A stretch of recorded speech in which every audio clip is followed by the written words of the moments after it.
12 அவரம்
Hare Krishna.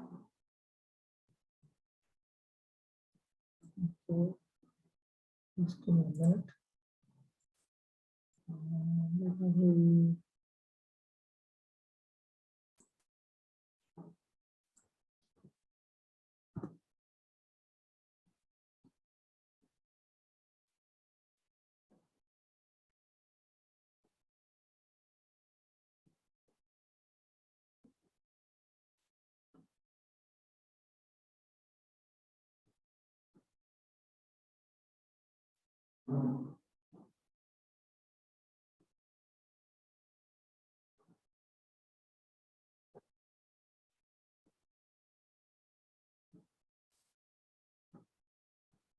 Why does it take time?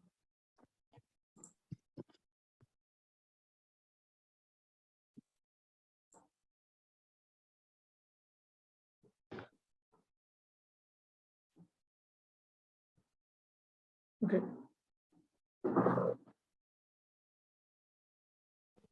Okay, so we are resuming. Shri Bhakti Siddhanta Vaibhava.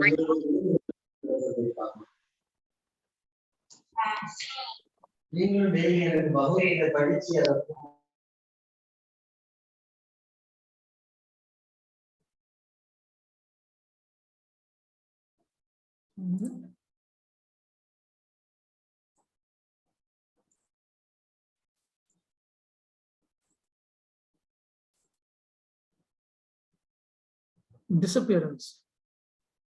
The next morning, 1 January 1937, at just about 5:20, Pranavananda Brahmachari's bedside vigil was completed. Pranavananda Brahmachari was Bhakti Pramod Puri Maharaj later on. He was handing over the fan and oxygen funnel to Krishnananda Brahmachari.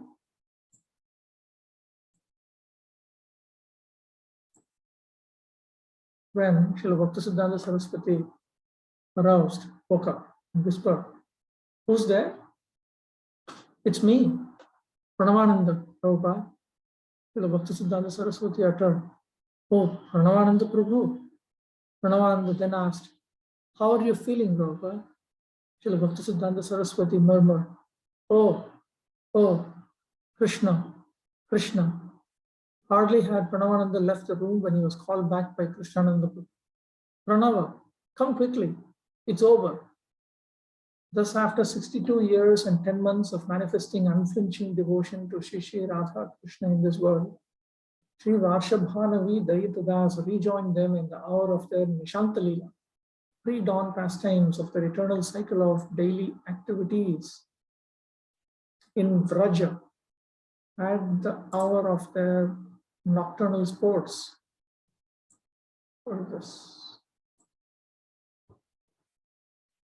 Why isn't it coming?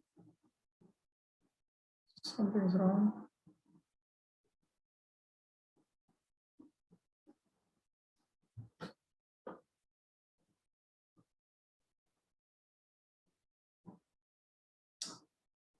Okay. When they rest in intertwined embrace, becoming as one body, and hence giving an indication of Lord Gauranga's appearance. It was 5:30. All the clocks in the mutt stopped simultaneously, their steady ticking soon replaced by wailing and crying from every corner. Some devotees were sobbing as if their hearts would break. Some were chanting feverishly with eyes flooded with tears. Some swooned. Some simply bowed their heads and chanted Harinam. And some were clapping their foreheads and repeatedly calling out, "O Prabhupada, O Prabhupada." Although the sun had just risen, to the disciples present, everything seemed black. Kunja Bihari Prabhu, ever pragmatic, organized the bereaved devotees, the wailing devotees, in performing the required rituals according to Samskara Deepika. Samskara Deepika is Sri Gopal Bhatta Goswami's manual on how to perform the various samskaras. First, they laved, washed their departed Gurudev's divine form with sandalwood water, then applied tilak on the 12 appropriate parts of his body, draped him in new clothes, and decorated him with flowers, garlands, and sandalwood paste. They laid him on a new bed and brought him for a last darshan of the deities he had served for so many years. After circumambulating him, his disciples, several of them crying incessantly, offered him puja, bhoga, and arati amid continuous kirtan of the Mahamantra and Jayanilo Premadhana, Narottam Das's most famous song of separation from departed Vaishnavas. The news spread quickly. When Srila Saraswati Thakur's divine figure was taken before the deities at 10 o'clock, a huge crowd was waiting for final darshan. Then the bedstead with the spiritual body strapped to it was carried from Bagh Bazar to Sialda station on the shoulders of disciples accompanied by massive Sankirtan. The route was less than 2 miles, but since it was through perennially busy streets and packed with the morning public, it took over an hour to traverse. From Sialda, almost 200 devotees left toward Mayapur by a chartered train. At Ranaghat, they halted briefly for local people to offer their last respects, and then proceeded to Krishnanagar, where again a sizable gathering, including leading city officials, was waiting to pay homage to Srila Bhaktisiddhanta Saraswati Thakur.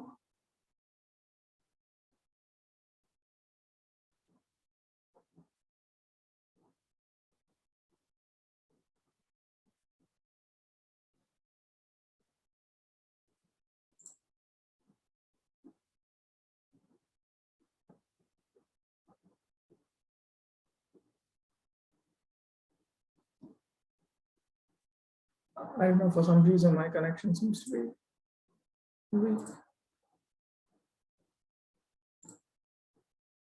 From Krishnagar, Srila Bhaktisiddhanta Saraswati Thakur's transcendental form was taken on the roof of a bus to Swarupganj, across the river from Mayapur. Crossing the river Saraswati by boat, the party continued on foot, performing Sankirtan.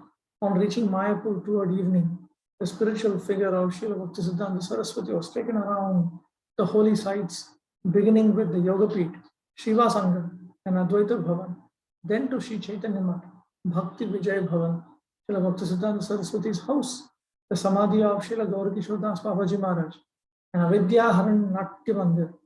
This is the Kirtan hall, where Arati was offered to Srila Bhaktisiddhanta Saraswati. The Kirtan continued throughout the night as devotees excavated the site they had chosen for the Samadhi between the Sri Chaitanya Mat temple and Bhakti Vijay Bhavan. Early the next morning, Srila Saraswati Thakur's transcendental body was bathed with Ganga water. After this, Srimad Bhakti Pradeep Tirtha Maharaj applied with sandalwood paste the Samadhi mantra on his Gurudev's body, which was then dressed in new clothes and brought to the site of the Samadhi, and amid prostrations, prayer, glorification, and offering of flowers was placed on a marble throne covered with fine cloth. Kirtan continued to resound while sandalwood paste, scented oils, flowers, and garlands were offered at his lotus feet.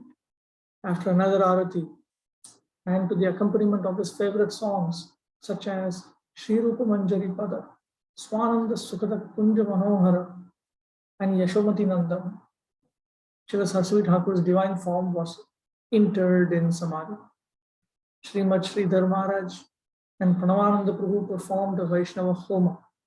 Bharati Maharaj read the Tirobhav pastime of Srila Haridas Thakur from Sri Chaitanya Charitamrita, and being requested by Sridhar Maharaj, also recited Srila Saraswati Thakur's poetic envoy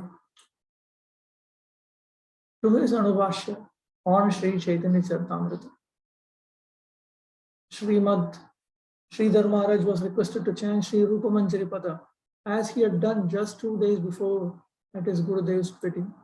Then the devotees circumambulated the Samadhi, singing Jayanilo Premadhana and Gurudev Kripa Bindudya The ceremony was concluded by group recitation of the pranam mantras glorifying Srila Saraswati Thakur. News of Srila Bhaktisiddhanta Saraswati Thakur's departure was broadcast on All India Radio, and an official day of mourning was observed in Bengal. In Calcutta and other places, many eminent people gathered to eulogize, to glorify Srila Bhaktisiddhanta Saraswati at memorial functions. The Corporation of Calcutta held a special meeting on 13 January 1937 in tribute to the memory of Srila Bhaktisiddhanta Saraswati and issued a resolution expressing its members' deep sorrow. The mayor, Sri Harishankar Pal, addressed the councillors. I rise to condole the passing away of His Divine Grace Paramahamsa Srimad Bhaktisiddhanta Saraswati Goswami Maharaj, the President Acharya of the Gaudiya Math of Calcutta and the great leader of the Gaudiya movement throughout the world. This melancholy event happened on the first day of this new year. Born in 1874, he dedicated his whole life to religious pursuits and dissemination of the cultural wealth of this great and ancient land of ours. An intellectual giant, he elicited the admiration of all for his unique scholarship, high and varied attainments, original thinking, and wonderful exposition of many difficult branches of knowledge. With invaluable contributions, he enriched many journals. He was the author of some devotional literature of repute. He was one of the most powerful and brilliant exponents of the cult of Vaishnavism, his utterances and writings displaying a deep study of comparative philosophy and theology. Catholicity of his views, soundness of his teachings, and above all, his dynamic personality and the irresistible force of the pure and simple life had attracted thousands of followers of his message of love and service to the Absolute as propagated by Sri Krishna Chaitanya. He was the founder and guiding spirit of the Sri Chaitanya Math at Sri Mayapur Nadia and the Gaudiya Math of Calcutta. The Gaudiya movement, to which his contribution is no small one, has received a setback at the passing away of such a great soul. His departure has created a void in the spiritual horizon of India, which is difficult to be filled up. His Divine Grace A.C. Bhaktivedanta Swami Prabhupada later summarized the divine passing of Srila Bhaktisiddhanta Saraswati. Srila Bhaktisiddhanta Saraswati came in this world to execute the mission of Chaitanya Mahaprabhu. So he executed it. And when it was required, he left this place and went to another place to do the same business. Part 2, his message, mission, and personality. Chapter 1, qualities and character. The character of all Vaishnavas is profound and unfathomable. Yet each manifests divine traits in different degrees and in various ways. For instance, Sri Ramananda Rai fully conquered lust. Sri Damodar Pandit was famed for his objective criticism. Sri Haridas Thakur personified forbearance, tolerance, and Sri Sanatana Goswami and Sri Rupa Goswami were exceptionally meek and humble. Srila Saraswati Thakur was focused, tenacious, and staunch, tending to keep a firm hold of something. Like his guru, Srila Gauranga Kishore Das Babaji, he was steadfast in renunciation and bhajan. Despite being raised in middle class comfort, his innate tendency was toward austerity. As an ideal acharya, he never compromised his practice of devotional principles. He carefully observed the details of sadhana bhakti, such as always wearing tilak, regularly chanting the Mahamantra on beads, and reciting Gayatri, and attending aratis. He rose early each morning, usually before anyone else, and rarely napped during the day. Being a Nitya Siddha, there was no need for Srila Saraswati Thakur to follow such ordinances, such rules meant for the uplift of neophytes. Yet he did so to set an example for and induce faith within his disciples and the public at large. He averred, he had the opinion, he asserted that if he were not exemplary, no one would obey him. Whatever he asked of others, he himself followed. Had he relaxed his standards even slightly, Prakrita Sahajiyas would have taken that as an excuse to continue whimsically neglecting the scripturally prescribed rules and regulations of devotional service. Srila Bhaktisiddhanta Saraswati often quoted from Mundaka Upanishad the terms Shrotriya, learned in Shastra, as received in Guru Parampara, and Brahmanishtha, fully dedicated to Godhead. Shrotriyam Brahmanishtham. These are the two exact words, emphasizing that these qualifications are necessary for a genuine Guru, and that one who has them will naturally also be of irreproachable character. There is no genuine spirituality without morality. If one is genuinely spiritual, then he will also exhibit a proper moral character. It cannot be the other way. By personally fulfilling these criteria, he established the scriptural standard for accepting the role of Guru. Moreover, his inestimable qualities distinguished him as a transcendental giant fit to be addressed as Jagat Guru. As Srila Sanatana Goswami had told Srila Haridas Thakur, apne achare ke ho, na kore prachar, prachar koren ke ho, na koren achar, achar prachar namer kor hodui karjo, tumi sorbo guru, tumi jagater arjo. Some devotees follow the practices of bhakti but do not preach, whereas others preach but do not practice properly.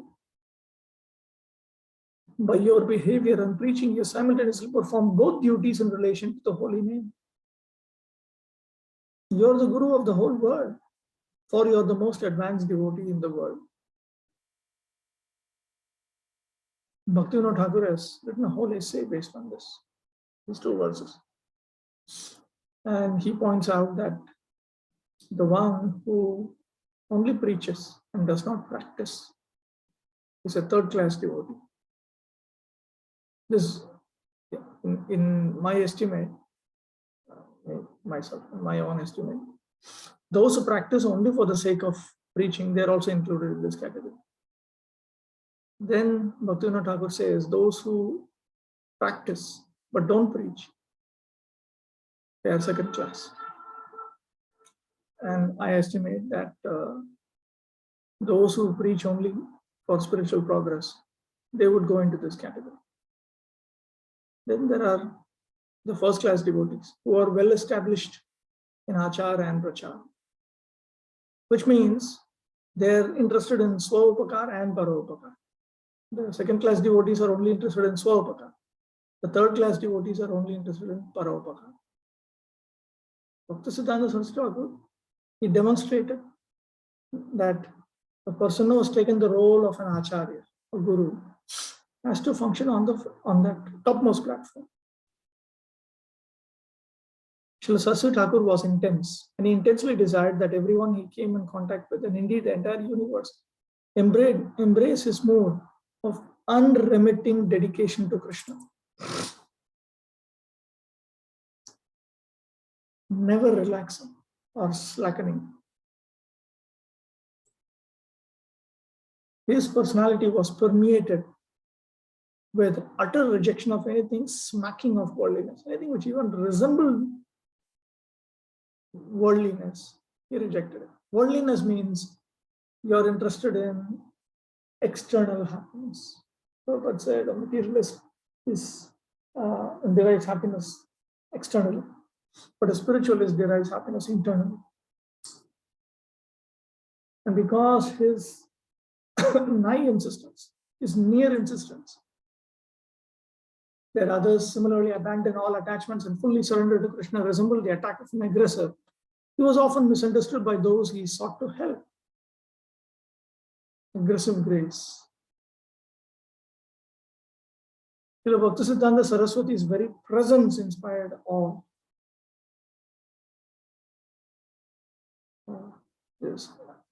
Respect. His glance was so powerful and penetrating that few could bear it. His every movement and gesture expressed extraordinary inner strength. Many smug persons became humbled and submissive simply by entering his presence. Those who were very prideful, they became humbled and submissive simply by entering his presence, as did Maharaj Adhiraj Vijay Chand Bahadur of Burdwan, who related, I often went to see,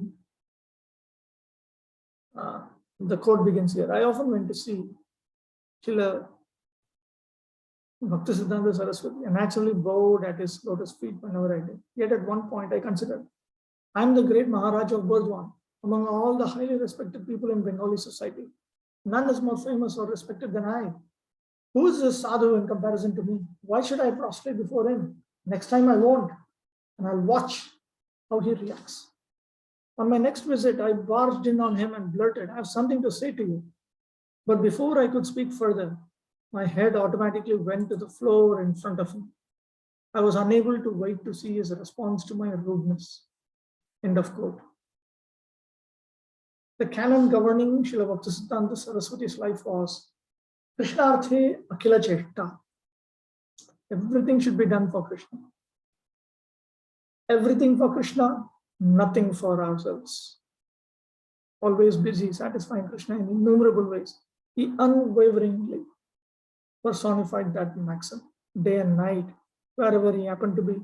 Srila Saraswati Thakur was constantly absorbed in topics of Krishna.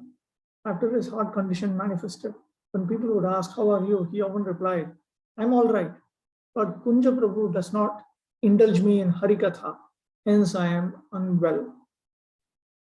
He had no interest even in bathing in the ocean at Puri or in holy rivers, for he considered such activities a diversion from his life's engagement of immersion in bhajan, preaching and writing. Bhajan means bhajana kriya. Specifically, it refers to Nam Bhajan, to chant the holy names of Krishna with a service attitude. Although he manifested different moods at different times, he was always thinking of Krishna and was never frivolous, mundane, or mediocre. Occasionally, he became pensive, thoughtful, and withdrawn. Sometimes he spoke so ferociously that others became unnerved and tremulous. They became frightened and they started to shake. When delivering Harikatha to his students, he was formal and grave. Srila Bhaktisiddhanta Saraswati exemplified Sri Chaitanya Mahaprabhu's statement that wherever the eyes of one with Krishna Prema fall, he sees only Krishna. Even when observing the apparently prosaic activity, ordinary of flowing fields, Srila Bhaktisiddhanta Saraswati respectfully accepted it as an uddipana. Uddipana means stimulus. Just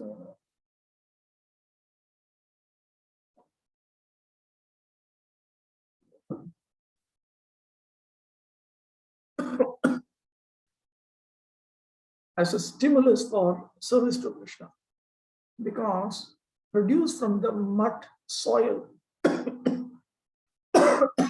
for offering to Krishna and his devotees, and blowing is a reminder of Baladev Sankarshan, the primeval holder of the plow. When in mountainous areas such as Shillong, Mussoorie, Darjeeling, or Uttarakhand, his thoughts inevitably turned to Govardhan, and with great enthusiasm, he would continuously douse his companions with Harikatha pertaining to that most sacred of hills. We talk about Govardhan. This pure, natural, spontaneous, intense, and uninterrupted attachment.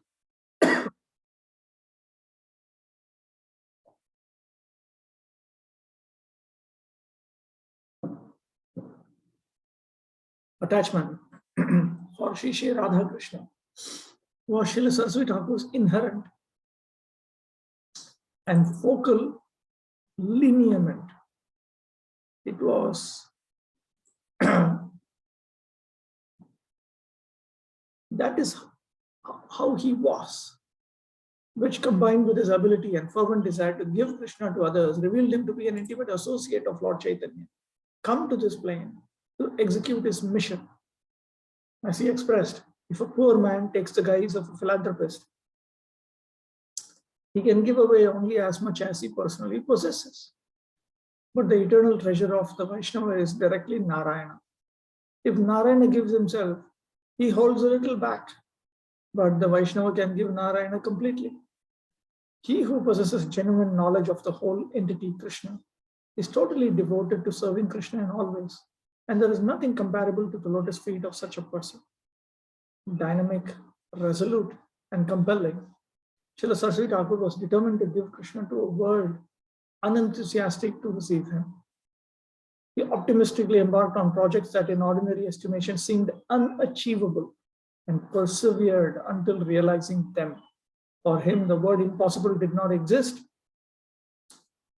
And upon receiving an order from him, no disciple considered pleading impossible. Indeed, his disciples regarded Srila Saraswati Thakur as empowered with transcendental potency for overcoming the multiple hurdles that unceasingly arose, as had been indicated by a narrow escape just prevenient to his widespread preaching career. Quote,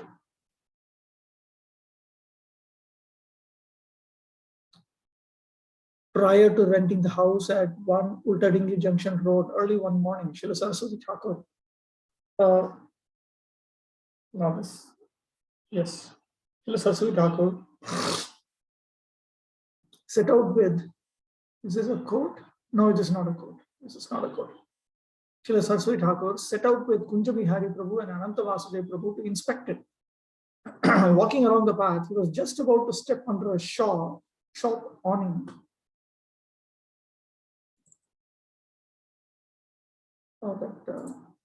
That canvas, when it suddenly crashed down in front of him, its prop having been slightly impacted by a car. Had it collapsed even a second later, it would have landed on his head.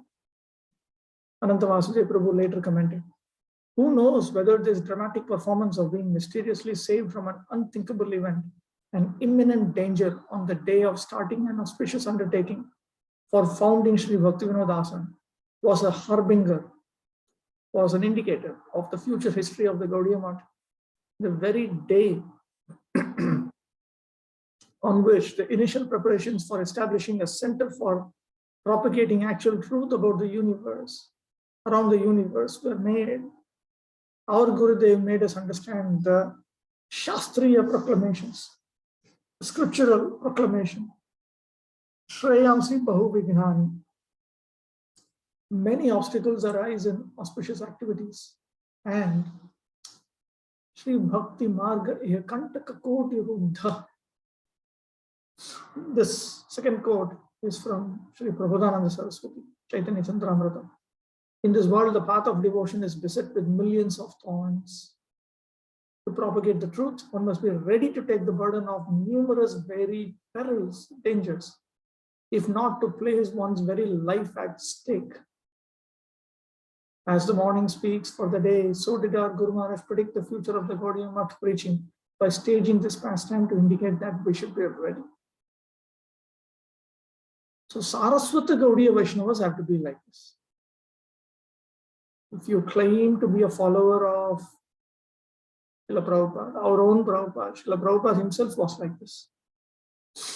And Srila Prabhupada's spiritual master demonstrated this. The life of Krishna consciousness is not an easy life. Shuddha Bhakti Vichar is challenging. Shuddha Bhakti Achar is challenging. Shuddha Bhakti Prachar is also challenging. It is not for the weak-hearted. It is for those who are sufficiently courageous to move forward. Srila Bhaktisiddhanta Saraswati's legendary powerful, okay, end of quote. Srila Bhaktisiddhanta Saraswati's legendarily powerful personality defied modish accusations.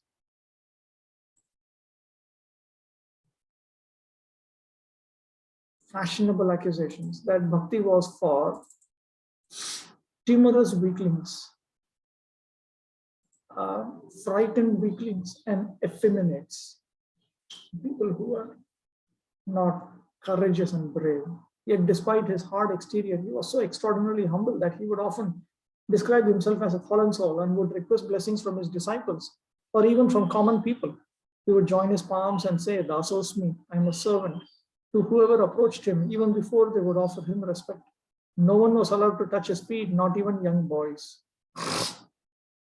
Whenever anyone tried to do so, Srila Bhaktisiddhanta Saraswati would stretch out his long arms to restrain him, saying, "Dasosmi." He prohibited even his initiated disciples from touching his feet. Srila Bhaktisiddhanta Saraswati eidetically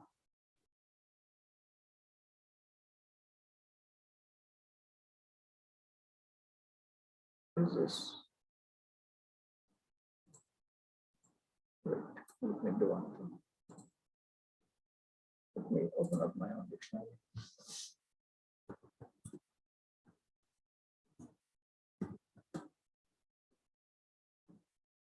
Stop this.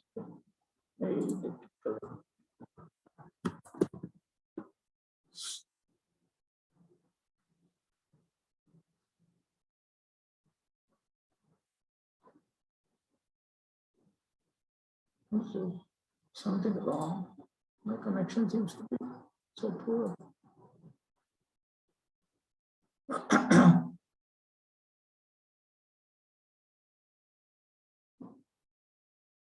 Am I audible now? Hare Krishna. One minute.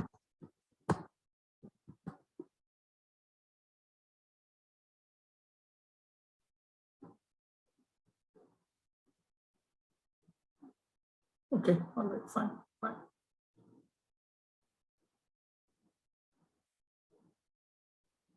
Okay.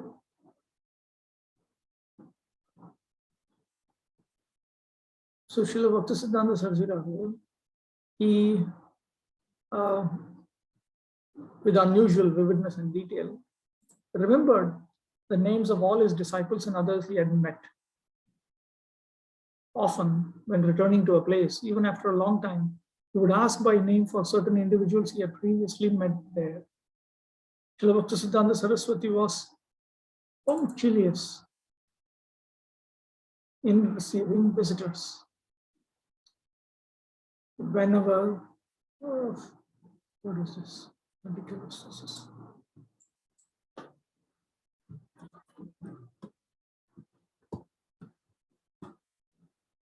Punctilious means showing great attention to detail or correct behavior.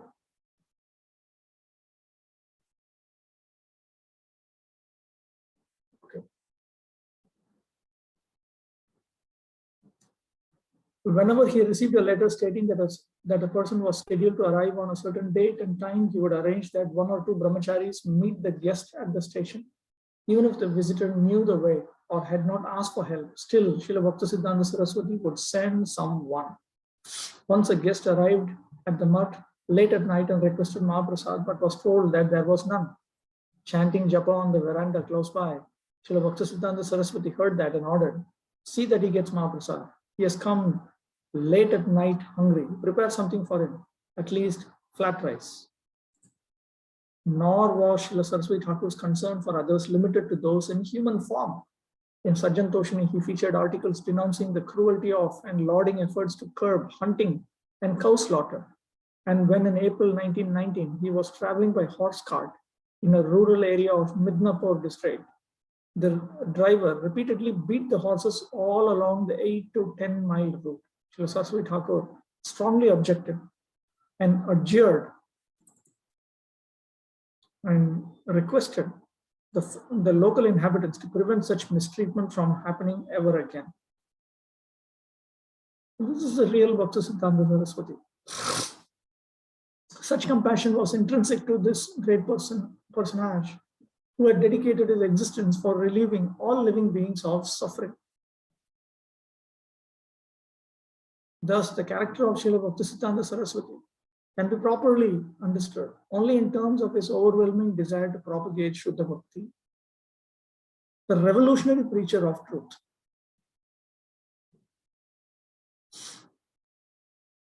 The spiritually minded will judge how many major revolutions in history compared to the revolutionary preaching by the Gaudiya Math against the materialistic thought patterns of the world. That is a quote. Srila Bhaktisiddhanta Saraswati inherited the urge to preach from his father and mentor, Srila Bhaktivinoda Thakur. Energized by the Thakur's vision of Shuddha Bhakti diffusing throughout the globe, Srila Bhaktisiddhanta Saraswati had an unrelenting drive to deliver Shuddha Bhakti to all jivas in the universe, even to those beyond it. He wanted to capture the whole territory of Maya and convert it to Krishna consciousness. He could not tolerate that there be any place devoid of Krishna Bhakti, not restricted within the cultural horizon of Bengal. He wanted to annihilate misconceptions at all levels, in all cultures of human society, and implement full-fledged theism everywhere. Even though seemingly impossible, he took it as his duty to spread Shuddha Bhakti by all means and at any cost. To establish Lord Chaitanya's mission, the fetters, the bindings of caste, ritual, and indeed all pre-existing stereotypes and dogmas would have to be demolished.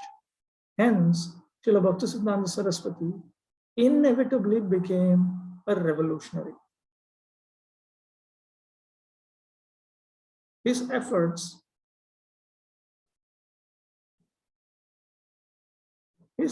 were concentrated in a Bengal where Gaudiya Vaishnavism had lost its original dynamism. Originally, it was dynamic. If you examine the history of Narottam Das Thakur, Shyamananda Prabhu, Srinivas Acharya, it was very dynamic. And from the ethnological perspective, had transmuted into yet another component of the vast heterogeneous mosaic known as Hinduism. Although widespread, ethnological perspective means from the perspective of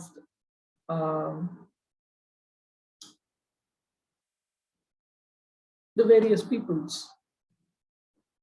Although widespread, Vaishnava Dharma was enveloped by a thick fog of nations, ignorance, having become synonymous with artificial shows of ecstasy, mantras imparted for money, flesh-eating devotees, cheaters competing to be lauded, praised as avatars, Siddha Pranali initiation for the asking, and descriptions of the amorous pastimes of Shri Radha Krishna bandied about like cheap market gossip.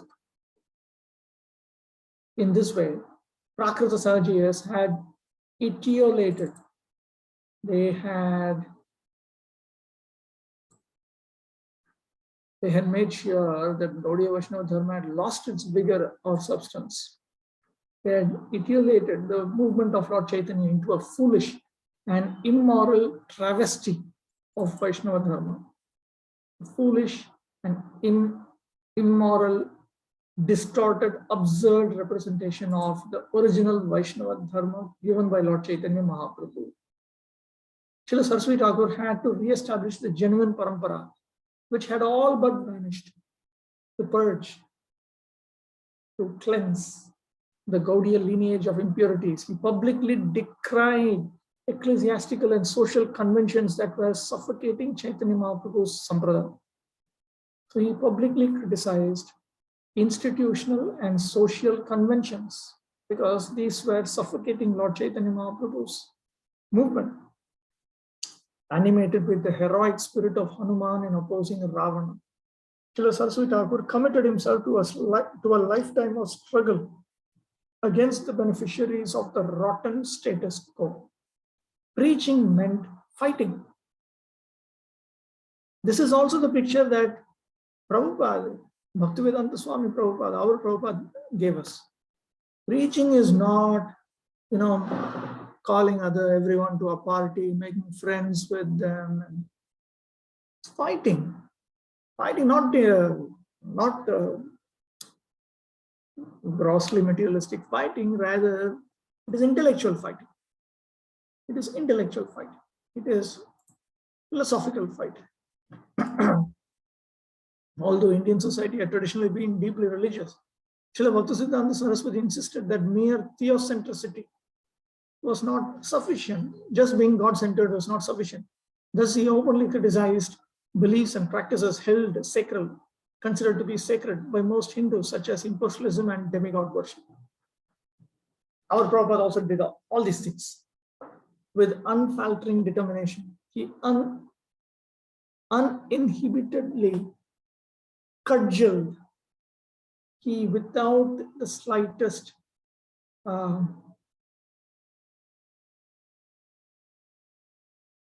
inhibition, he was not even slightly frightened or restrictive in this. He fought against various misrepresentations of Vaishnava Dharma. What is this? Why does it take so much time? Various misrepresentations of Vaishnava Dharma. Let's see.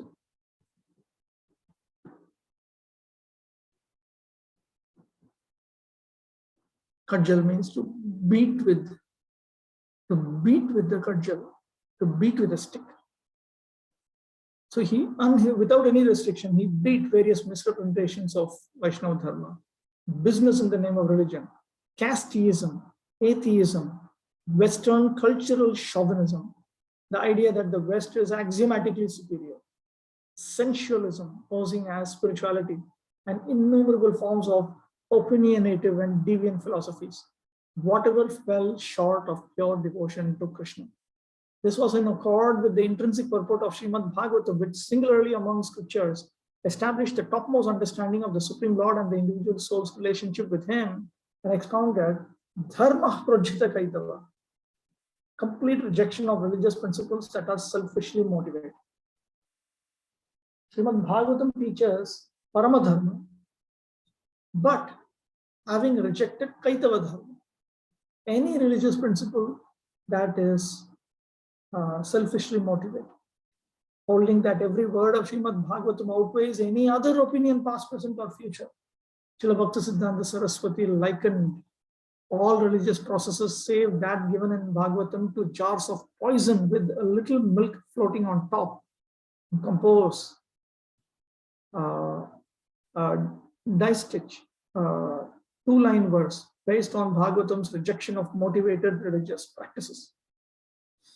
পৃথিবীতে যত কথা ধর্ম নাম চলে ভাগবত কহে তাহা পরিপূর্ণ চলে. Bhagavatam states that whatever in the world is passing as dharma is actually a wholesale deception. That we find it in Srila Bhaktisiddhanta Saraswati's immortal Halashruti to the Jaiva Dharma.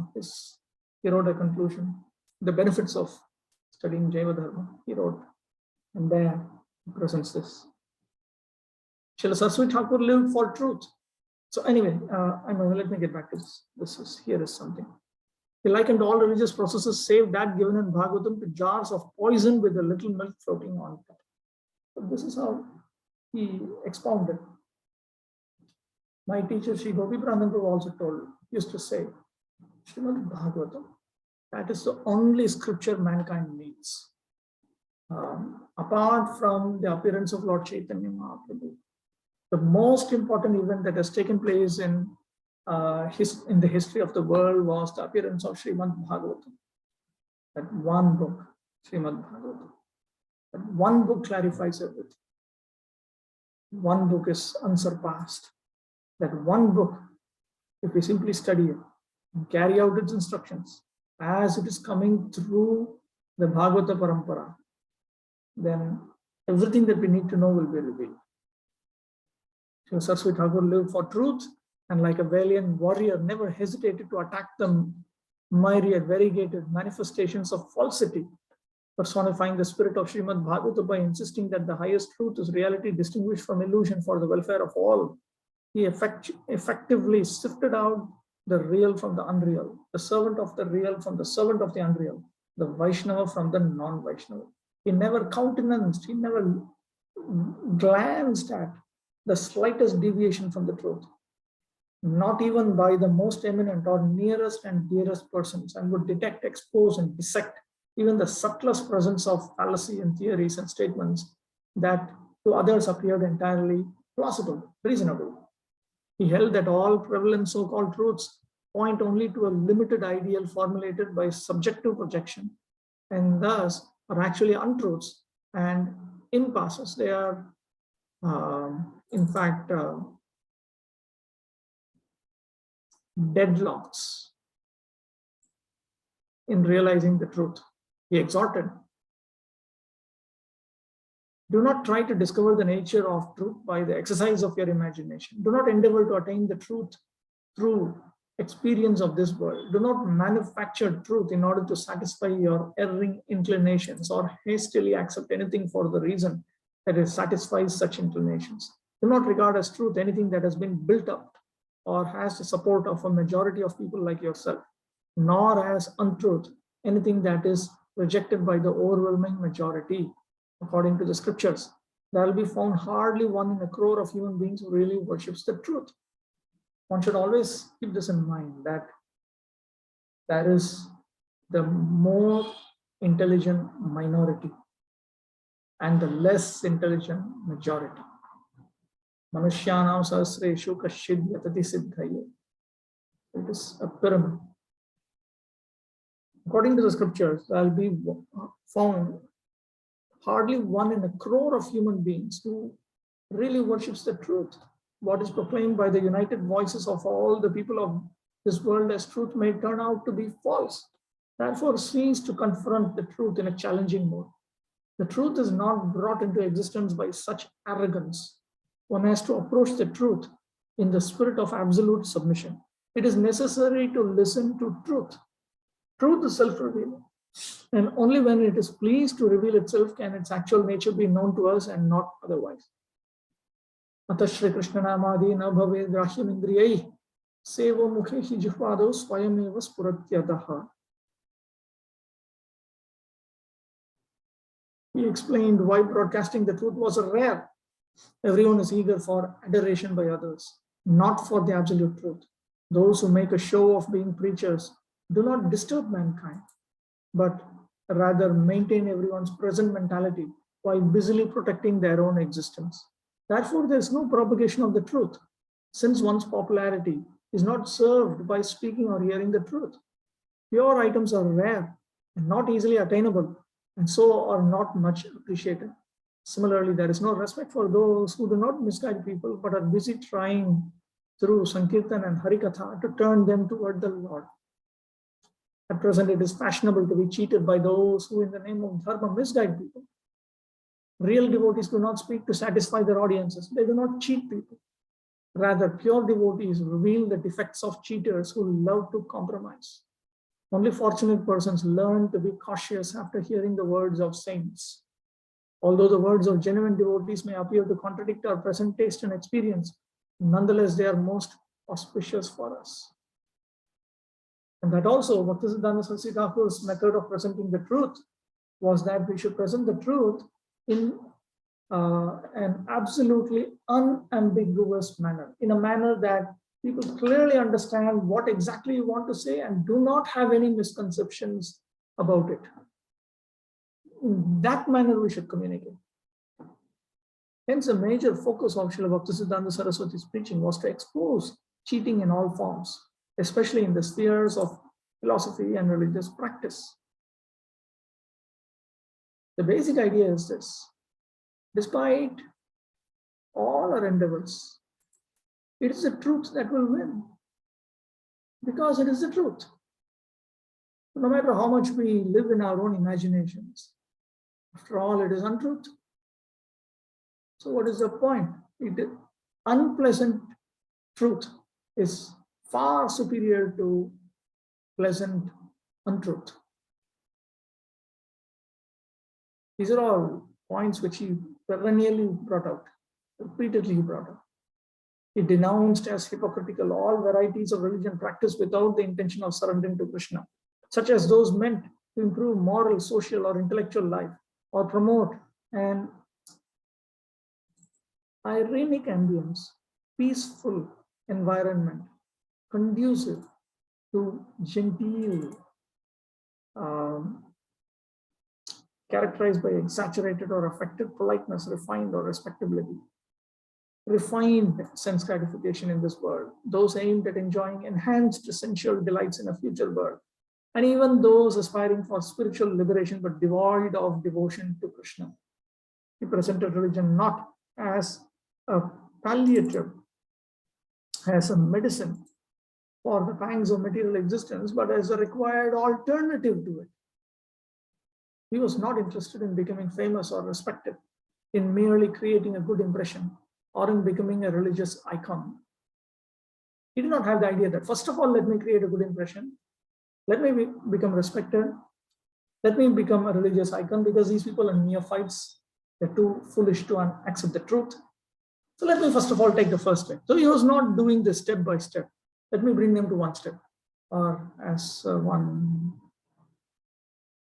ISKCON member once told me, I just want to raise the consciousness. Bhaktisiddhanta Saraswati was not interested in raising the consciousness just to whatever level is possible, do whatever is possible. He was not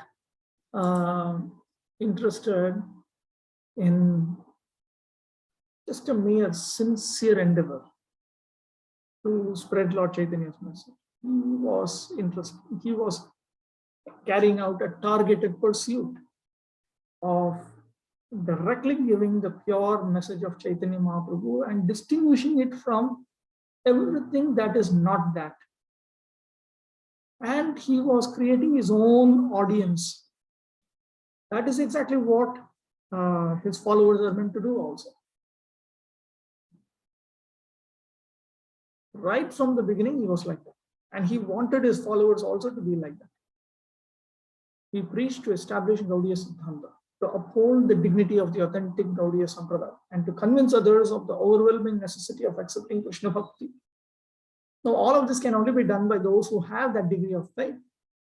If our faith itself is wavering, we don't have absolute faith. We don't have faith that Srimad Bhagavatam is right and the whole world is wrong.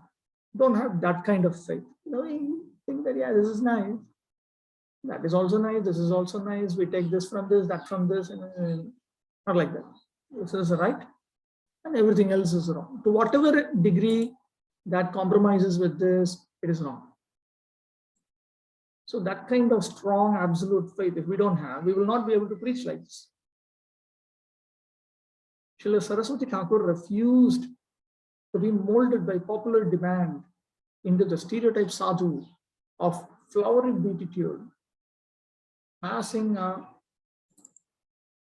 halcyon, idyllic, happy, peaceful existence and doling out, simply giving out benedictions in exchange for contributions. So he was not, he was not that kind of, that is some foolish misconception that is somehow come about. That is not a sadhu. A sadhu is one who cuts. He's not a person who hurts you, rather he's trying to do good to you. He is trying to save you from hurting yourself. Nearly all people who approach sadhus seek peace, reassurance, and relief from the bruises of life, expecting blessings for solving their material problems and to facilitate unobstructed sense indulgence. Such individuals do not want or expect a sadhu to force his way into their phantasmagoria and reveal their life to be in need of wholesale reform. Now, there's no exaggeration here, because you can actually you can actually read through the Harmonist. You can read through the Gaudiya Patrika, Bhaktisiddhanta Saraswati speaking. You can read through the Nadia Prakash. You can see for yourself. You can read through his writings, his commentaries. You can see that's exactly what he is. This is exactly Bhaktisiddhanta Saraswati. This is not a distortion. This is as it is, as it is. Exactly like this. But Srila Saraswati Thakur was a different grade of sadhu. Like a lotus which lives in water but remains above it, he moved in human society but was unaffected by it. Even numerous sadhus of his day, most of whom sequestered, safely secured themselves from the world and its turbulence, could not understand his approach to spiritual life. Srila Bhaktisiddhanta Saraswati considered that his responsibility as a sadhu was to slash others' misconceptions All the persons who lead serene lives of study and prayer but do not preach may be regarded as saintly. They cannot be compared to devotees who go out to confront all opposing elements and fight for Krishna. And even among preachers, many prefer to adopt the soft line, averting conflict by not disturbing others' false egos. Sadhus were expected to be mild and non-judgmental, avoiding causing annoyance to others and promoting concord, peace, by recognizing all opinions as equally tenable, as being equally valid. But Srila Bhaktisiddhanta Saraswati deemed such liberalism another form of deception, a self-serving acceptance born of fear of retribution, fear of criticism. This is another thing Bhaktisiddhanta Saraswati has noted. If you want to preach purely, you cannot be frightened of people's criticisms. If you're frightened of people's criticism, just be a Majan. Don't do impure preaching. Don't do impure preaching. At least do pure sadhana. If you want to do pure preaching, then you have to be ready for all these things. In other words, refraining from pointing out others' misdoings, lest oneself become subject to assessment. See, therefore,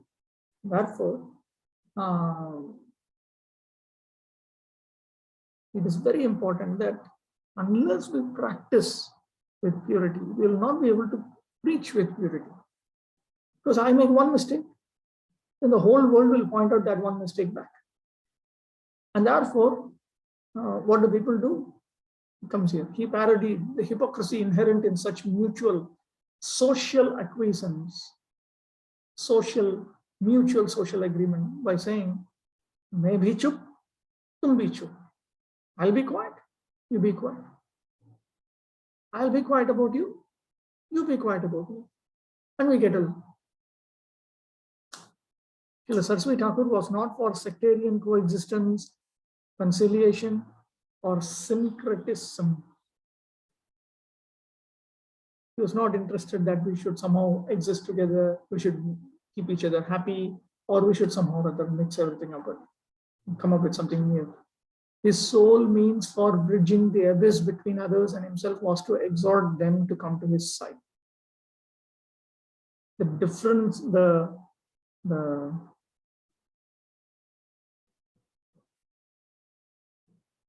cooperation means, like Prabhupada once he said, cooperation means you do what I say.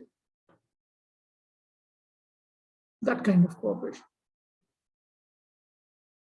In other words, he is fully cooperating with Krishna. You are not fully cooperating with Krishna. So you should also fully cooperate with Krishna, which means you have to learn from me how to fully cooperate with Krishna. He spoke against mushy tolerance of nonsensical ideas in the name of ecumenism.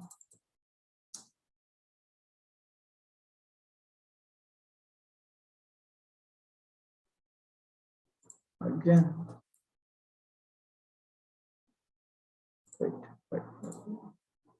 which he anyway took as a nebulous and impossible dream.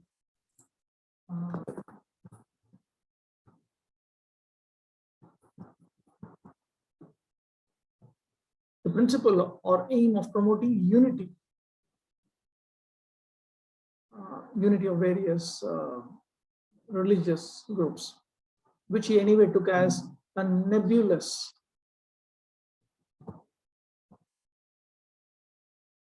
hazy, ill-defined, vague, and impossible dream, unless people were prepared to forswear, give up miscellaneous rubrics, miscellaneous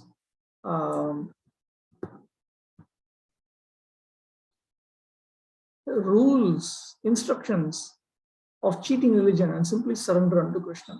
He expostulated against that style of utopian consanguinity. So that kind of utopian living together, so cherished by worldly idealists, who aimed at attuning all streams of human thought within an inclusive, tolerant, pluralistic, open-minded ethos in defiance of Krishna as capsulized in Ramakrishna's catchy jingle, Jatamat Tatapat. All are approaching the absolute in diverse ways. So he opposed all these things. He said, what is this? Srila Saraswati Thakur countered this by stating that those who worship on assorted religious paths cannot possibly serve Bhagavan. In other words, you have to understand what is right and understand what is wrong. There is something called right and there is something else called wrong. It is not that everything is right. And it is not that everything is wrong also. You have to use your intelligence to understand.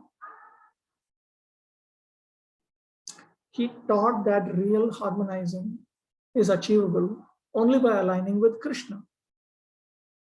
So before we talk about creating unity amongst ourselves, first of all, we should unite with Krishna, whereby everyone's actual self-interest would automatically be fulfilled, and that any other attempts for consanguinity, any other attempt to be together in conciliation, however seemingly noble, would merely engender further envy, rivalry, and competition, and thus were actually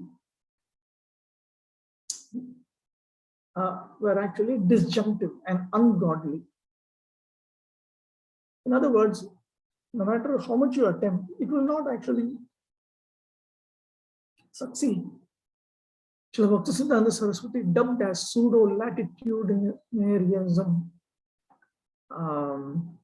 the impersonalistic attempt to obfuscate or make light of meaningful differences, such as those between genuine and watered-down dharma, and considered it to be based on what he termed Chid Jada Samanvayavad, trying to conflate material with spiritual, trying to reconcile the material with spiritual, which he compared with the endeavor to inosculate gold and stone. The idea that everything is on the same platform. That Bhaktisiddhanta Saraswati repeatedly he opposed in his writings, in his speeches, in various ways, in which he compared with the endeavor to inosculate.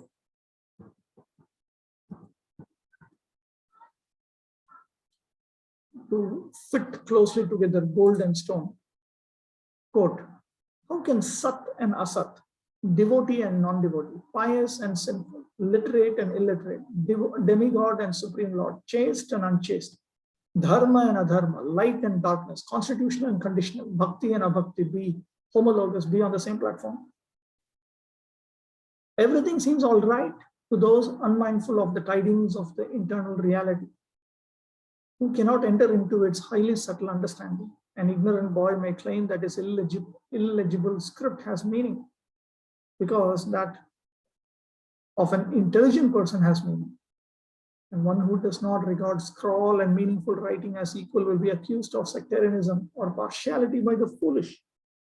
If we appeal to popularists who have no comprehension of Harikatha or Satya Siddhanta, conclusions about the truth, or true conclusions, they will say that to promote genuine Siddhanta is sectarian and to refute Asat Siddhanta is blasphemy. They think when we know nothing, better to cook the accounts by calling everything equal. In this way, everyone will stay satisfied and there will be no mutual bad feelings. But truth and falsehood, devotion and non-devotion can never be one. Persons devoid of devotional sentiment, who feel no necessity to serve the Supreme Personality of God, who do not want actual benefit, who consider sensual enjoyment and fame desirable, will adjudge. They will think contaminated and pure as one. They will consider that the contaminated and the uncontaminated is as one. End of quote. Srila Saraswati Thakur never characterized himself as an apologist, as a defender of a particular religious faith, not even Hinduism. For although in sociological terms, Vaishnava Dharma could be defined as part of the Hindu gestalt, as part of the Hindu bigger circle. In its pristine essence, it transcended all exoteric, superficial attempts at definition. It stood above and apart from all terrestrial religions, which were but partial reflections of the eternal truth that he alone was delineating. Quote, we do not subscribe to the way in which Hindus, Mohammedans, Christians, etc. have been endeavoring to set forth their respective contentious views. Neither has the obsolete quarrel between the Shaktas and the Vaishnavas any bearing on the subject matter of our preaching. Our words will never die as long as time endures, nay, even after time itself has ceased to function. The fact is that once a person becomes really conversant with the message of Sri Chaitanya Dev about the function of spiritual love, all little narrownesses are eliminated once and for all. When asked if Vaishnava Dharma could be acceptable to all, Srila Saraswati Thakur replied, there is no Dharma other than Vaishnava Dharma. It is the eternal Dharma of all jivas. Whatever else is propagated in the world as Dharma is either a step toward or a perversion of Vaishnava Dharma. So either it's a step toward Vaishnava Dharma or a perversion of Vaishnava Dharma. There is no use in being a Christian, Muslim, Hindu, animal, bird, tree, stone, demigod, human or demon. Let all become Vaishnavas and be situated in their eternal constitutional position. This is what Sri Mahaprabhu effected when he went to South India, where he loudly chanted the Lord's glories while traveling. This chanting created many Vaishnavas by his mercy as he perambulated, as he traveled through Jharikhand forest. Even the birds, animals, trees, and creepers became Vaishnavas. Worshippers of Shiva and Durga, atheists, Hindus, Muslims, Buddhists, impersonalists, materialists, mental speculators, yogis, ascetics, learned, foolish, sick, healthy, all became Vaishnavas. Mahaprabhu's only weapon was the chanting of Krishna's holy names. Those who became Vaishnavas in turn made others Vaishnavas by acting as spiritual masters under Mahaprabhu's order. Srila Bhaktisiddhanta, end of quote. Srila Bhaktisiddhanta Saraswati appreciated daring disciples who took risks in preaching and did not hedge, did not shake, did not compromise.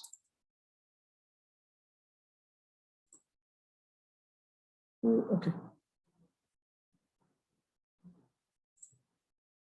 He referred to conciliators as good for nothings.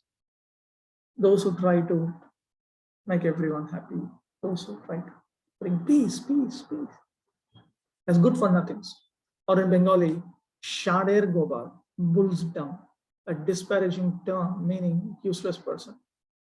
He cautioned his disciples that a flatterer can never be a guru nor a preacher, and told them, don't speak to please the Janata, people in general, but to please Janardhan, Krishna. Declared that those who do not perform Hari Bhajan are foolish and butchers of their own souls. Public may not like our message, yet it is incumbent, it is incumbent upon us. It is our duty to state the truth. It is our responsibility to strongly refute the ideologies opposed to Vaishnava Dharma.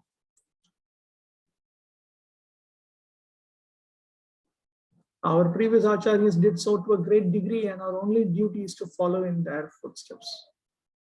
End of quote. He viewed the disinclination to correct others as being the sign of a cheater and warned, do not associate with so-called sadhus who, by not chastising anyone, do not act for others' welfare.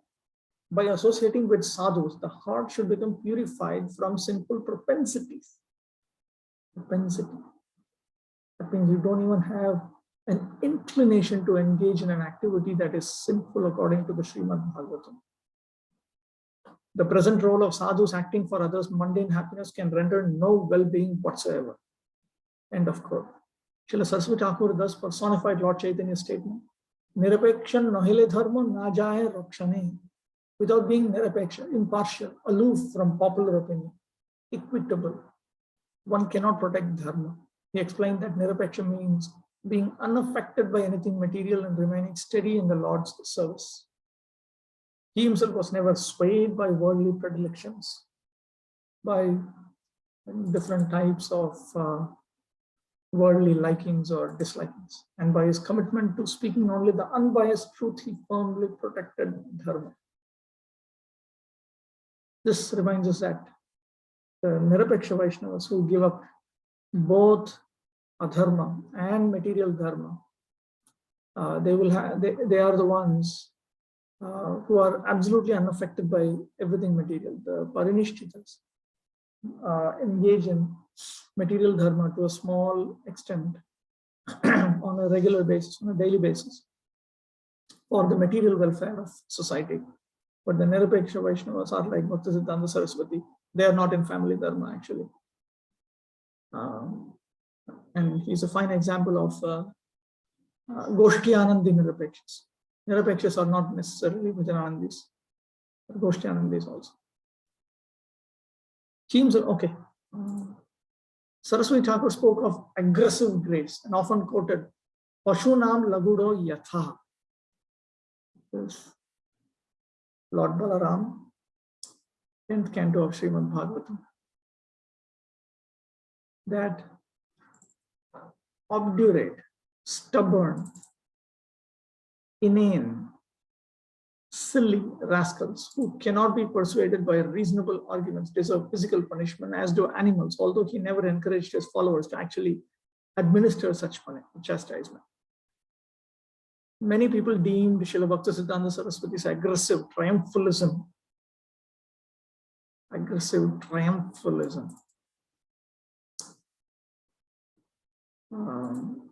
alien to the all-accommodating spirit of Hinduism and unbefitting a saintly person. Hence, they questioned his authenticity as a sadhu, opining, while stating their opinion, that his bludgeoning, that his attack was unnecessary, and that it was better to appreciate the good in everyone. So objections that his approach was overly negative and that elaboration on bhakti as a positive process would be more fitting and effective, the harmonious emphatically responded that negativity is required. What to speak of all that? I'll show you right here.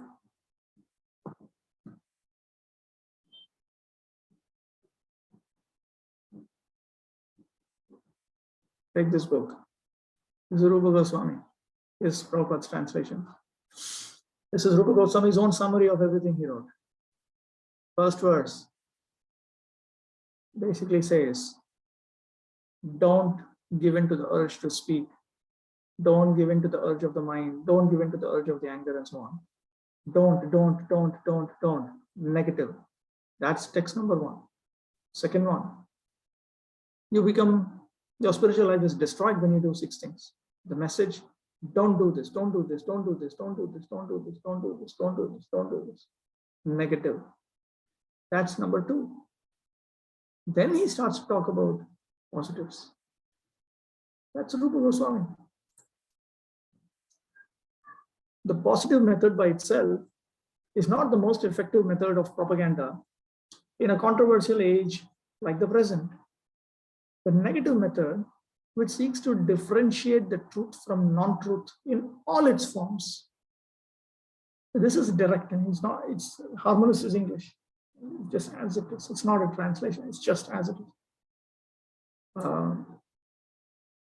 To differentiate the truth from non-truth in all its forms is even better calculated to convey the directly inconceivable significance of the absolute. It is a necessity which cannot be conscientiously avoided by the dedicated preacher of the truth if he wants to be a loyal servant of God. So if you want to follow your conscience while you're loyally serving the Supreme Godhead and you've dedicated yourself to reaching the truth and nothing but the truth, you cannot avoid pointing out not just what is the truth, but spending an equal amount of time and energy in pointing out what is not the truth.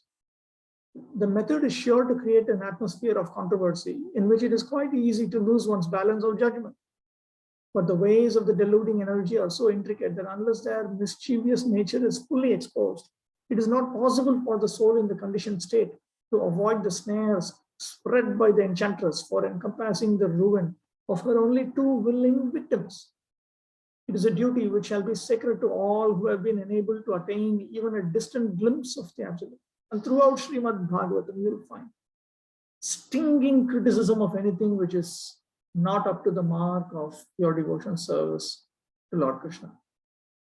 In numerous speeches and articles, Srila Bhaktisiddhanta Saraswati insisted that an actual sadhu must speak strongly. The only duty of sadhus is to cut away all the accumulated wicked propensities of every individual. This alone is the causeless natural desire of all sadhus. Worldly persons possess a double nature. They express one kind of sentiment, but internally cherish a different purpose. Moreover, they want to advertise this duplicity as a mark of liberalism or love of harmony. Those who are unwilling to show any duplicity, who desire to be frank and straightforward, or in other words, to exercise unambiguously the function of the soul, such really sincere individuals are called sectarian and orthodox by those who practice duplicity. In fact, just within the last fortnight, Somebody referred to a person who has such a nature to be frank and straightforward for others' good. He considered that person to be odd and abnormal and unbelievably, and indicated that he was unbelievably foolish. So these things, people will always think like this. We will cultivate the association only of those who are straightforward and avoid the company of others. By all means, we must avoid bad company. We are advised to keep a distance of 100 cubits from animals of the horned species and should observe the same caution in regard to all insincere persons.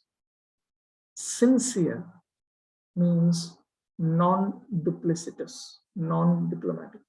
Insincere means duplicitous or diplomatic. Without doubt, a sadhu's words possess power to destroy the evil propensities of one's mind. In this way, sadhus benefit everyone who associates with them. There are many things which we do not disclose to the sadhu. The real sadhu makes us speak out what we keep concealed in our hearts. He then applies the knife. The very word sadhu has no other meaning than this. He stands in front of the block with the uplifted sacrificial knife in his hand. The sensuous desires of men are like goats. The sadhu stands there to kill those desires by the merciful stroke of the keen edge of the sacrificial knife in the form of unpleasant language. If the sadhu turns into my flatterer, then he does me harm. He becomes my enemy. If he flatters us, we will be led to the road which brings worldly enjoyment, but no factual well-being. He is a sadhu by contact with whom the weapon of his words can cause one to give up all mischievous behavior, all attachments to the non-absolute, and all imagined conceptions. The aggressive pronouncement of the concrete truth is the crying necessity of the moment for silencing the aggressive propaganda of specific untruths that is being spread all over the world. Without cheating anyone, we should boldly proclaim the truth to everyone. Even if the truth is unpopular, if it bestows genuine auspiciousness on the living entities, we must speak it. Unless we fearlessly speak the truth, Sri Guru Gauranga will not be pleased. The more determined one is in devotional service, the bolder and more courageous he will be as a preacher. So all of this requires that we be very, very determined in our own swa upakar. That I myself, I need to follow the pathway of sadhana very, very strictly. And I need to be clear about all these things. Unless, because preaching is just sharing. You can only share that which you have. Otherwise, people will immediately point out that you are now being a hypocrite. You are telling us to do that which you do not practice yourself. If I were to desist from speaking the impartial truth for fear that some listeners might be riled, I would be deviating from the path of Vedic truth to accept that of untruth. I would become inimical to the Vedas, an atheist, and would no longer possess faith in Bhagavan, the very embodiment of truth. He maintained that the Vaishnava's aggression is required to counter enemies of truth. The loyal servant of the absolute truth is required to be the active opponent of all violent enemies of the truth. It is his imperative duty to protest against the violence of non-theists in uncompromising terms and take all consequence of such protest. So you have to understand that when we enter into this, people will be unhappy, and you can understand that yes, they are going to be unhappy. Not that suddenly you become shocked, oh, what is this? And I'm trying to do good to them, and they accuse me of being so hard-hearted and so on. He is to give up his own life if he's not in a position to oppose the enemy of Vishnu in an effective manner and cannot also avoid their society. And if he possesses the power, it is his imperative duty to use it against violence. One who does not perform these imperative duties commits a grave offense against the truth. The theist is by no means enjoined by the scriptures to be a non-violent, passive spectator of the violent acts of aggressive non-theists against Vishnu and his devotees. This is not the meaning of the teaching of the Supreme Lord Sri Krishna Chaitanya, by which the devotee is required to be humbler than a blade of grass and more tolerant than the tree. These qualities are to be exercised in upholding and not for deserting the cause of the truth. After his first major victory at Bali Ghai, Siddhanta Saraswati had been encouraged and blessed by Srila Bhaktivinoda Thakur with the potency to go on speaking in that unrestrained manner. You will be undefeated everywhere in presenting Vaishnava Siddhanta. If in propagating the straightforward, unbiased truth, the entire anti-devotional, misguided, self-interested community unites to attack you, still no one will be able to muzzle your fearless voice. No one will be able to stop you from speaking. Never desist from preaching the truth. End of quote. Srila Saraswati Thakur was more concerned with preciseness than politeness. He spoke what people needed to hear rather than to nourish their perverted desires, and never employed euphemisms or other devices that might have softened his message and made it more palatable. He explained, the chanter of Hari Kirtan is necessarily the uncompromising enemy of worldliness and hypocrisy. It is his constant function to dispel all misconceptions by preaching the truth in its most unambiguous form. So you have to speak the truth in such a manner that people clearly understand what you're saying, not say, just somehow just attract them, bring them close, not like that. Say the truth, the full truth as it is, without any consideration of person, place, or time. I'll read that again. This is all straight, his own English, but this is Siddhanta Saraswati's own English. The chanter of Hari Kirtan is necessarily the uncompromising enemy of worldliness and hypocrisy. It is his constant function to dispel all misconceptions by preaching the truth in its most unambiguous form, without any consideration of person, place, or time. The form to be adopted is that which is least likely to be misunderstood. It is his bounden duty. He is duty bound to clearly and frankly oppose any person who tries to deceive and harm himself and others by misrepresenting the truth, whether due to malice or genuine misunderstanding. This will be possible if the chanter of Kirtan is always prepared to submit to being trodden upon, trampled upon by thoughtless people. If such discomfort will enable him to benefit his persecutors by chanting of the truth in the most unambiguous manner. If he is unwilling or afraid of considerations of self-respect or personal discomfort to chant Kirtan under all circumstances, he is unfit to be a preacher of the absolute truth.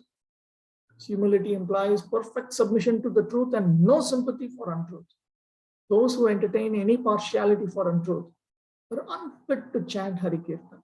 Any clinging to untruth is opposed to the principle of humility born of absolute submission to the truth. So humility means, first of all, we have to be humble before Krishna.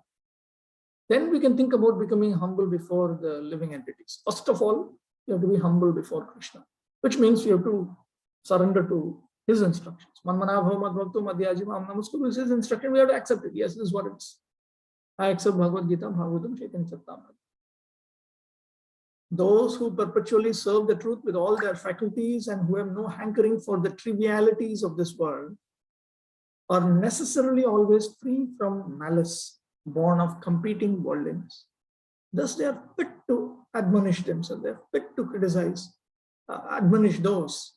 They are fit to criticize those, chastise those who are actively engaged in harming themselves and others by opposing or misrepresenting the truth or attaining rewards in the shape of a perpetuation of the state of misery and ignorance.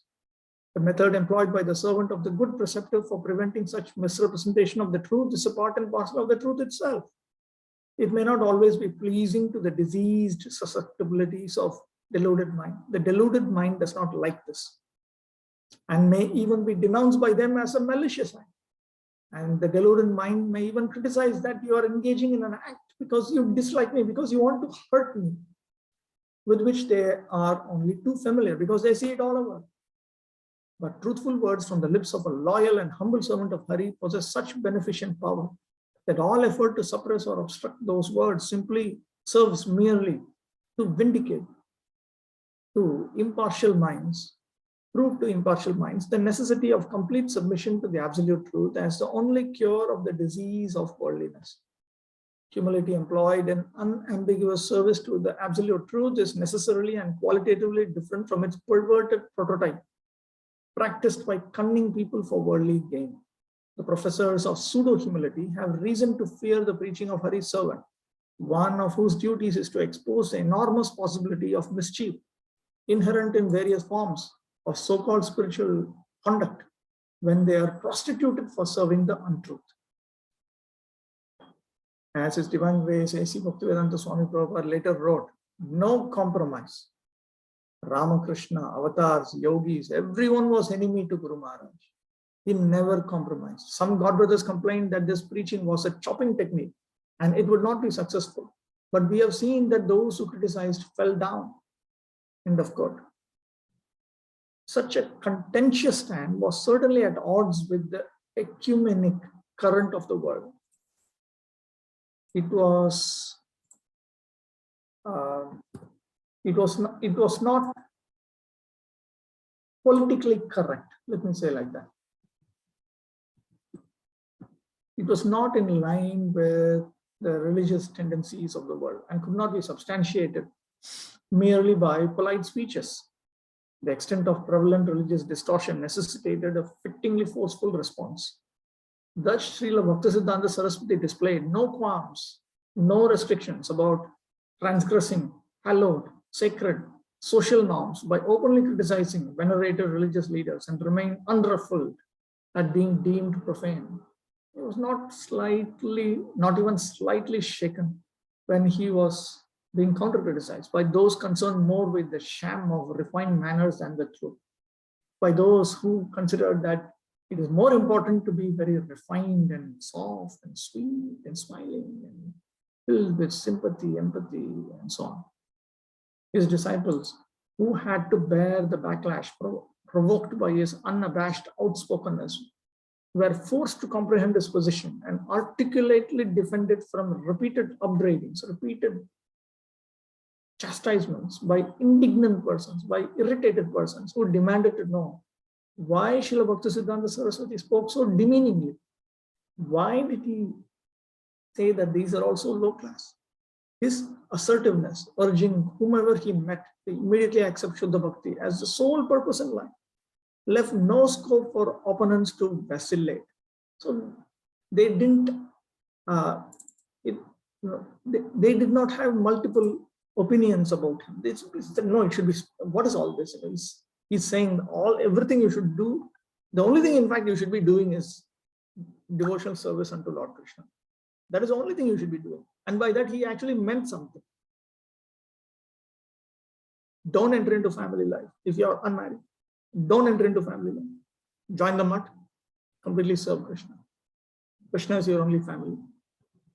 That's how he presented it. And polarized Vaishnava society in Bengal into ardent supporters ready to do anything to assist him, and conscienceless enemies prepared to do anything to squelch him, anything to finish him. He was quite aware that despite its pretense of respectability, the powerful standpatter orthodoxy that he defied had nothing to gain but everything to lose from his endeavors, which it thus vehemently resisted. That's why Prabhupada said, Ray of Vishnu.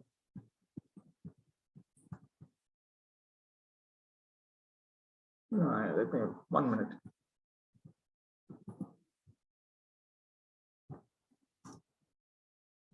Let me open Merriam-Webster. Okay. This one will have Old English.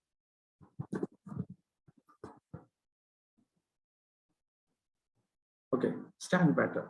A person who is stubbornly conservative. The powerful standpatter orthodoxy, the stubbornly conservative orthodoxy. Accordingly, Srila Bhaktisiddhanta Saraswati had temple doors closed on him in Vrindavan, stones hurled at him in Navadvip, and had to face constant vindictiveness. Constant desire for revenge was seen amongst his opponents, and confrontation and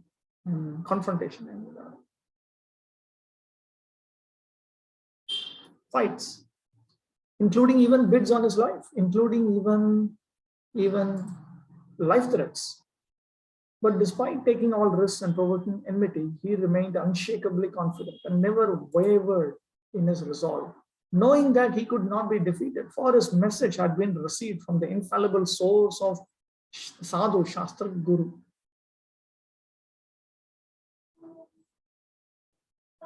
As I often say, what Vishwanath Chakravarti Thakur wrote, Bhaktisiddhanta Saraswati implemented. Vishwanath Chakravarti says, the only thing people should be doing in their life is this. They should give up everything else, including their family dharma, everything they should give. Only serve. And Bhaktisiddhanta Saraswati preached exactly like that.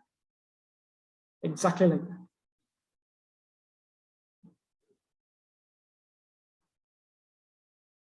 Something like Vishwanath Chakravarti returned to implement his teachings. Something like that. He fully depended on Krishna's protection, trusting that as their surrendered representative, all the Parampara Acharyas and Krishna himself were directly behind it, as had been revealed in the divine vision at Vrajapattana. With this conviction, he was determined to execute their mission, even by imperiling his life, even at the risk of his life. He seemed to gain enthusiasm in proportion to the ferocity of opposition, and considered such resistance indicative that his efforts were taking effect. In a 1930 lecture, he stated, previously, only foolish groups, not understanding the Gaudiya Math teachings in various tricky ways, used to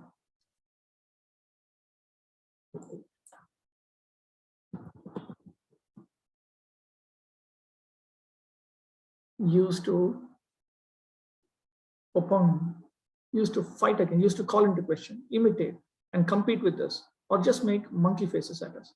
But now it is clear that even bodies much esteemed by the educated community are also trying to attack our institution of spotless spiritual instruction. This is a very good sign.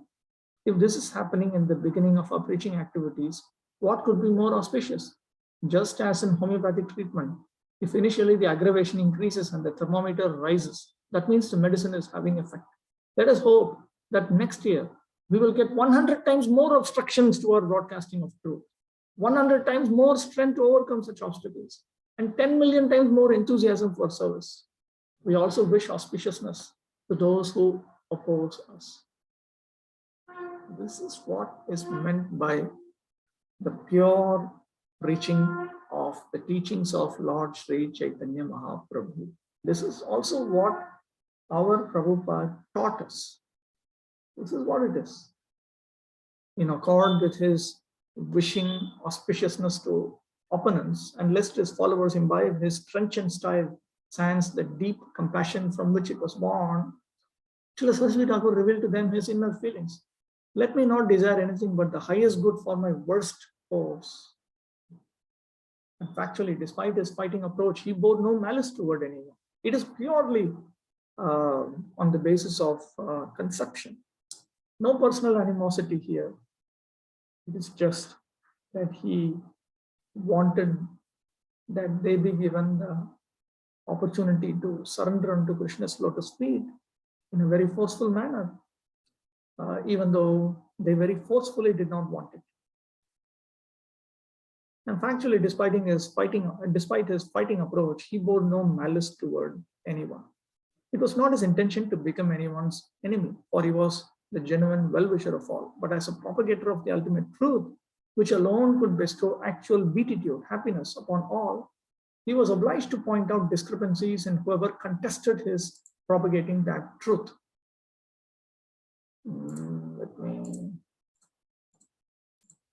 It is getting long. Okay, then I'll stop with this. Let me just note down.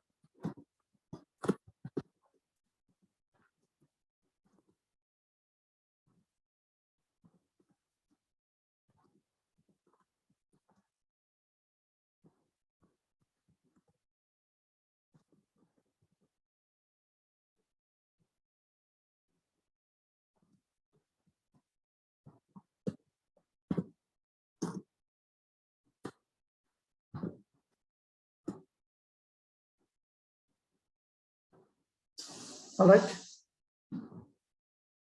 Any questions?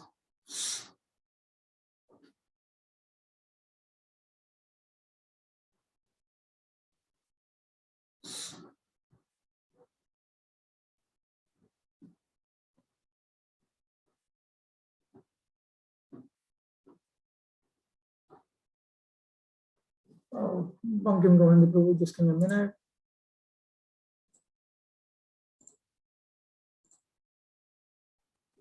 Prabhu, Hare Krishna. Hare Krishna. Prabhu, just you were telling about Achara Prachara. If you can just repeat that, Prabhu. I didn't get that properly. First class devotee you were saying. Wait. I think the best thing what I should do is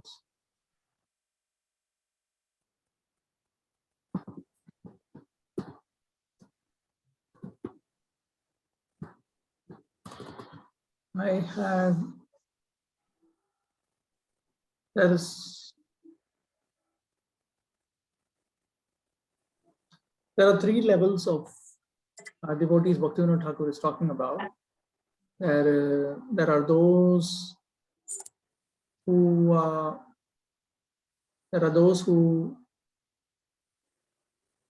only preach, who don't practice. Bhaktivinoda Thakur says these are all nishtas. Then there are those who only practice, who don't preach. So he says these are second class, madhyamas. He says the best amongst the devotees are those who both practice and who preach. So if our practice is pure and our preaching is pure, then that is considered first class. That's all. That is why Prabhupada said purity is the force and preaching is the essence. It matches. The moment you say that I don't care for purity, but I want to preach, then immediately you become third class. And if you say I don't care for preaching, but I care for purity, second class. And if you want both, first class. So it looks like amongst the Madhyamadhikaris, the further three subdivisions are there. Looks like. He has given an essay. I translated that portion. I posted it somewhere in Telegram. I can try to find out. I don't remember where it is. Prabhupada has told the first class, second class, and third class, like neophytes, who just chants. Second class who does all these sadhanas and only chant, and third class who looks. I think Prabhupada's definition was different from this, Prabhu.